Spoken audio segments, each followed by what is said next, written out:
생명의 주로 오셔서 우리의 불안을 떨치게 하시고 주님의 구원에 참여케 하신 그 은혜를 감사합니다. 오늘도 주의 말씀을 열고 주님의 음성을 듣기를 원합니다. 부족한 종 주님께서 감춰주시고 오직 주님이 아버지 하나님이여 종을 통하여 주의 말씀을 선포케 하시고 주의 말씀으로 심령의 주의 나라가 이루어지게 하여 주옵소서. 그래서 오늘도 미혹되는 일이 없게 하시고 진정 진리 가운데 굳게 서서 세상을 이기고 오직 하나님의 선한 뜻을 이루어가도록 역사하시고 인도하여 주옵소서. 성령께서 주관하여 주옵소서. 예수님의 이름으로 축복하며 감사하며 기도드리옵나이다. 아멘. 자, 오늘 본문을 통해서 영적 지각이 없는 사람들 따라합시다. 영적 지각이 없는 사람들. 한국의 소위 그 최순실 게이트는 지각 없는 사람들의 무책임한 행동들이 검증할 수 없는 사태로 온 세상을 잠식하고 있습니다. 자, 이런 현실을 바라보며 교회가 정신을 차리고 허리를 동이고 또 나라와 민족을 위해 예레미야처럼 우리가 울어야 할 때라는 생각을 갖습니다. 사상가이며 철학자인 바시갈은 그의 사상을 집약해서 그 팡세라는 저서에서 이런 말을 남겼습니다. 인간은 자연 가운데서 가장 약한 하나의 갈대에 불과하다. 그러나 그것은 생각하는 갈대다라고 했습니다. 철학자 르네 데카르트는 그의 그 사상을 전개할 때 가장 그 귀한 말을 남겼죠. 고기토 에르고 숨. 그래서 즉 나는 생각한다. 고로 존재한다. 하는 아주 중요한 그런 그 명문을 남겼습니다. 파스칼과 데카르트는 모두 생각하는 것에 대한 깊은 의미를 철학적으로 간파했습니다. 그들의 주장은 인간은 생각하는 존재라는 것입니다.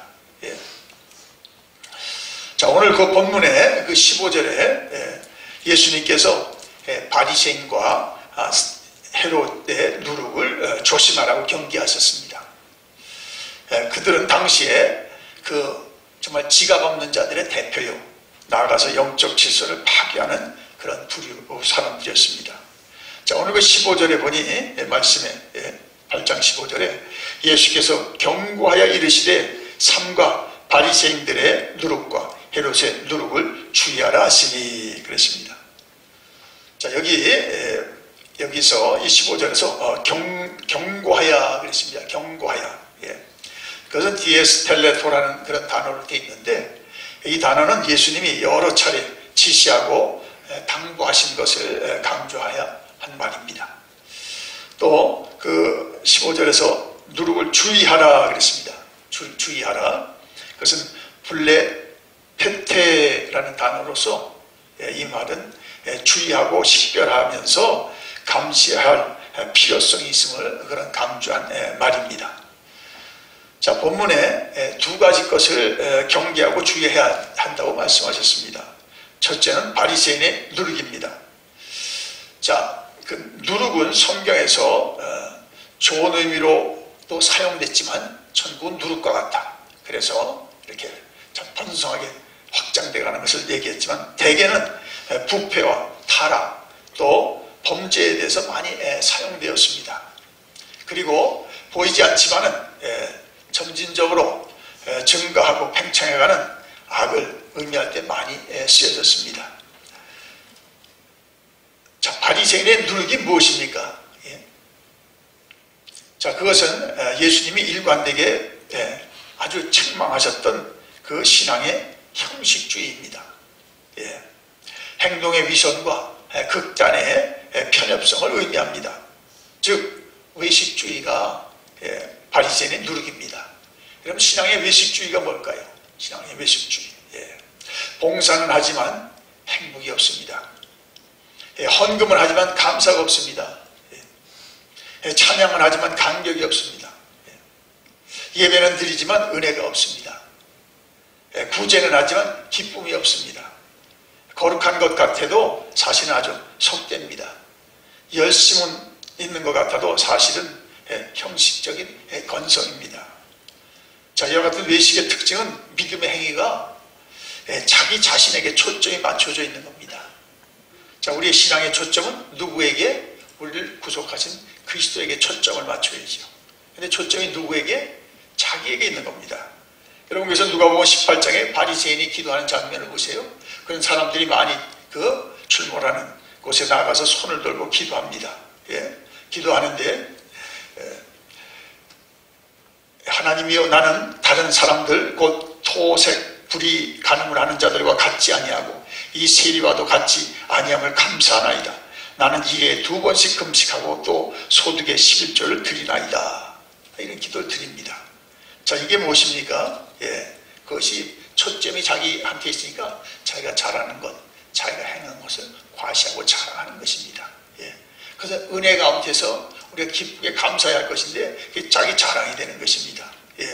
그 자기 자랑으로 끝납니까? 다른 사람에 대해서 세리나 과부들을 정죄하는 거죠. 자, 그들은 누구보다 종교적인 열심이 있었지만 그 열심이 하나님의 아들을 죽였습니다.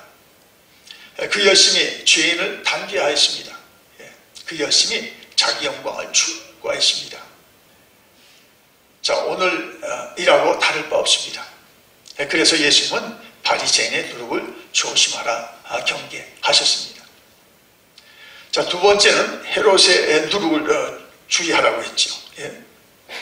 자, 헤롯의 누룩은 그 정치적인 복종과 지배욕의 충족을 위한 권모술수, 이기적 욕망을 충족시키기 위한 세속주의를 의미합니다. 하나님을 잘 믿는 신앙인이라 할지라도 한번 세속주의에 빠지면 걷잡을 수가 없습니다. 보이지 않는 영원한 것보다 보이는 현세의 것을 소유하고자 영적 지각력을 잊어버리고 호적거립니다. 그러다가 결국 타락의 길로 걷게 하는 무서운 것이 그 헤롯의 누룩입니다. 자, 이것은 하나님보다 세상의 것을 더 좋아하고 세상에 부러운 것을 추구하는 것입니다. 그래서 영적인 기쁨보다는 육체적인 쾌락을 더 추구합니다. 영적으로 시작해서 육신적으로 마치는 사람들을 그 헤롯의 누룩이라고 예수님은 지칭했습니다. 자, 교회 생활을 하는 것도 육신의 기쁨을 위한 일종의 수단이며 방편입니다. 교회 생활을 통해서 하나님께 영광을 돌리고 영적 감격을 경험하고자 하는 마음이 없습니다. 자, 이런 것이 헤롯의 누룩입니다. 좀 더 솔직히 표현하자면 교회 생활은 자신의 장신구처럼 그렇게 압니다. 언제나 필요하면 걸고 또 별 소용이 없다면 그런 미련 없이 던져버리는 것입니다. 자, 이것이 세속주의, 신앙이 아주 적이지요. 자, 예수님이 당신만에만 바리새인의 누룩과 헤롯의 누룩을 경계하고 주의했던 것이 아닙니다. 지금 오늘날에도 주의하고 경계할 신앙생활의 가장 무서운 누룩이라고 그렇게 생각합니다. 자, 예수님이 바리새인과 헤롯의 누룩을 경계하고 주의하라고 말씀하실 때 제자들은 그 말씀을 제대로 이해하지 못했습니다. 자, 예수님의 말씀이 영적인 것을 몰랐습니다. 자, 그들은 칠병이어로 배불리 먹고 또 남은 그런 7광주리를 가지고 오지 못해서 떡이 한 개밖에 남아있지 않은 것을 두고 하시는 말씀인 줄 오해했습니다. 자, 이것을 아신 예수님께서 안타까운 마음으로 자, 17절 이하에 그 5마디 말씀으로 책망을 하신 걸 우리가 보게 됩니다. 거기 보니까 자, 17절의 중반 보니까 어찌 떡이 없으므로 수군거리냐, 아직도 알지 못하며 깨닫지 못하느냐, 너희 마음이 둔하느냐, 너희가 눈이 있어도 보지 못하며 귀가 있어도 듣지 못하느냐, 또 기억하지 못하느냐. 자, 말씀을 듣고 너 깨달음이 없고 수군거리는 건 뭡니까? 믿음의 부족입니다. 알지 못하는 것은 이해력의 부족입니다. 또 깨닫지 못하면 통찰력의 부족입니다. 자, 그것은 은밀한 의미에서는 일종의 교만입니다. 자, 마음이 둔함은 지정의의 세 가지 활동이 마비된 것입니다. 자, 보지 못하고 듣지 못함은 마음의 부족입니다. 기억하지 못함은 감각의 부족입니다. 여기에서 아주 중요한 메시지가 있습니다. 예수님은 영적인 것으로 말씀하시는데 제자들은 육적인 것으로 듣고 있습니다. 커뮤니케이션이 되지 않는 상태입니다. 자, 이것은 영적으로 막히고 닫히고 또 맺혀 있기 때문에 일어나는 현상입니다. 그래서 예수님은 18절에서 눈이 있어도 보지 못하며 귀가 있어도 듣지 못한다고 꼬집어 말씀하신 것입니다. 자, 그러므로 우리는 그 앞장, 그 마가복음 7장에서 에바다의 교훈을 우리가 반드시 기억하고 정말 하나님이 정말 우리의 눈을 열어주고 우리의 귀를 열어주고 마음을 열어주도록 소원해야 될 줄 믿습니다. 예. 영적으로 귀가 막히고 또 혀가 맺히면 아무것도 할 수 없습니다. 예. 하나님이 말씀하시는 축복을 알아들을 수가 없습니다. 예. 밤을 새워 기도하고 매일처럼 찬양해도 하나님이 또한 알아듣지 못하시는 것입니다. 목사의 그 최고의 기쁨은 성도들이 말씀을 듣고 깨달아 감격하고 행복해하는 모습입니다. 아멘. 예. 그런데 어떤 이는 동일한 말씀을 듣고 오히려 시험에 드는 사람들이 있습니다. 예. 자기 귀에 거슬리고 마음에 맞지 않다고 그러면서 어려움을 겪고 또 예배 나오기도 꺼려합니다. 자, 이사야서 44장 18절 말씀 한번 띄워주시겠습니까? 이사야서 44장 18절인데 10절에 자, 이사야서 44장 18절에 그들이 알지도 못하고 깨닫지도 못하면 그들의 눈이 가려서 보지 못하며 그들의 마음이 어두워서 깨닫지 못함이라 그랬습니다. 18절입니다. 74님. 자, 당연합니다. 눈이 가려지면 보지 못합니다. 또 마음이 어두워지면 깨닫지 못합니다. 자, 왜 눈이 가려집니까? 왜 마음이 어둡습니까? 자, 다니엘서 12장 10절 보면은 한번 같이 읽을까요? 많은 사람이 연단을 받아 스스로 정결하게 하며 희귀할 것이나 악한 사람은 악을 행하리니 악한 자는 아무것도 깨닫지 못하되 오직 지혜 있는 자는 깨달으리라. 아멘. 예. 자, 여기서 왜 마음이 어둡습니까? 예. 그 악을 행하는 자는 깨닫지 못한다고 했어요. 예. 자, 악이 무엇입니까? 예. 한마디로 하나님을 대적하는 것입니다. 예. 하나님의 말씀을 거역하고 하나님을 마음에 두기를 싫어하는 것보다 무서운 악이 없습니다. 즉 십자가의 도에 역행하는 사람이 악한 자입니다. 자, 그 대표적인 사람들이 누구입니까? 자, 예수님이 경계하신 그 바리새인들, 또 헤롯 당들, 또 사두개인들입니다. 자, 이들의 누룩이 오늘날도 우리 신앙 생활에 퍼치고 있습니다.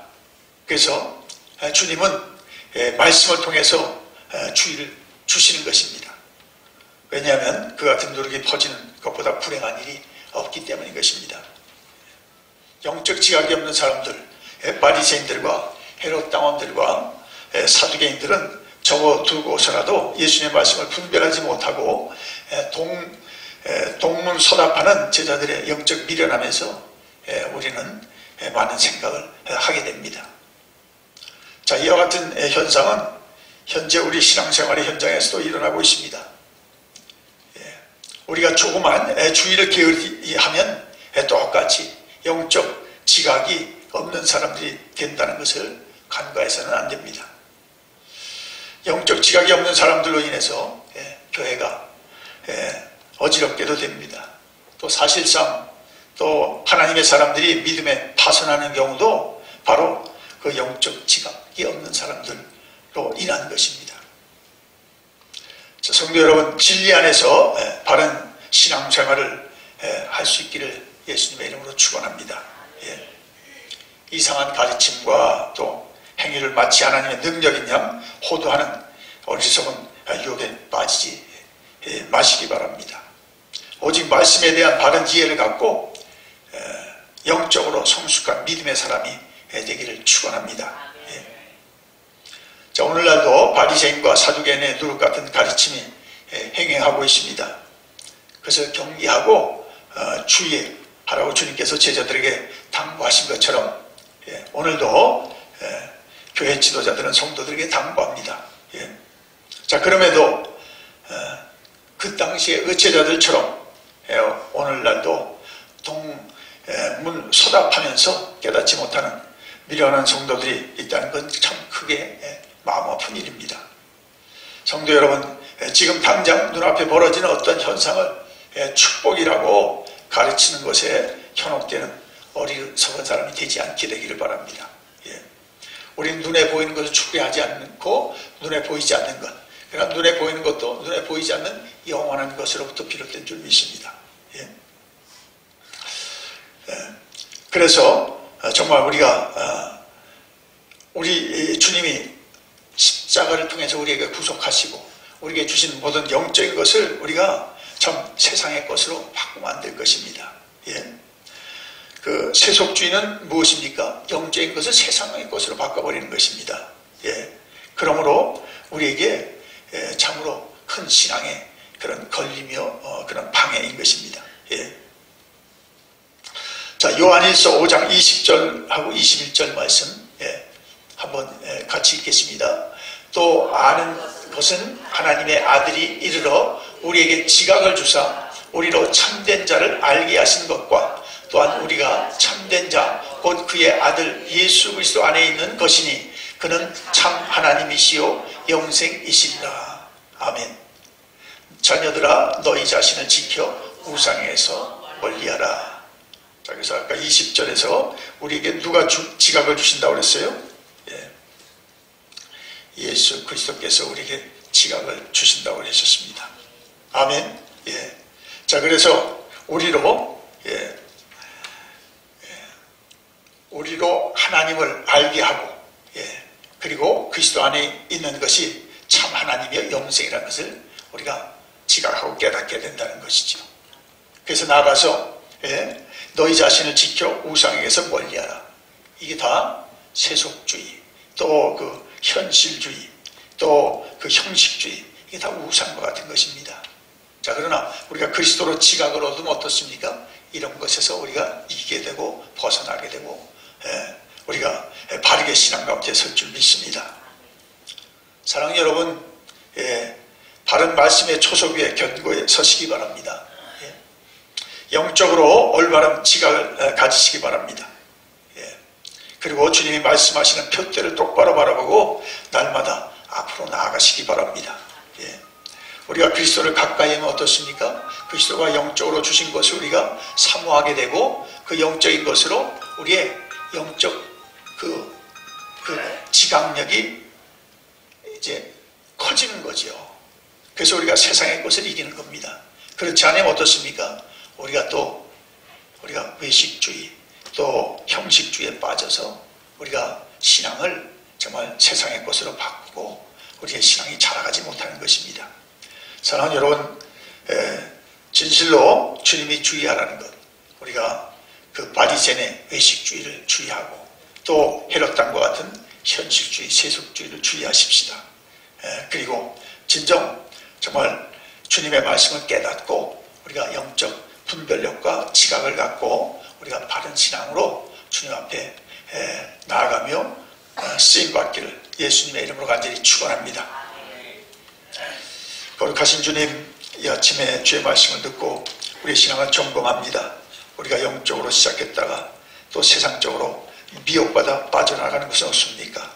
또 우리가 신앙생활 오래 했다고 이제는 타성과 버릇으로 하는 것은 없습니까? 우리가 본질보다도 형식을 따지다가 우리가 정말 진정한 구원의 감격을 잃은 것은 없습니까?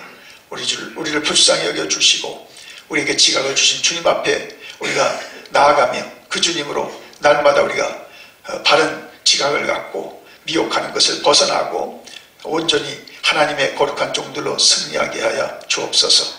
성령님이 역사하여 주옵시고 우리의 심령이 늘 주님으로 그의 말씀으로 우리가 깨어있고 또 살아있어 세상을 이기며 하나님의 거룩한 종들로 늘 강건하게 하여 주옵소서.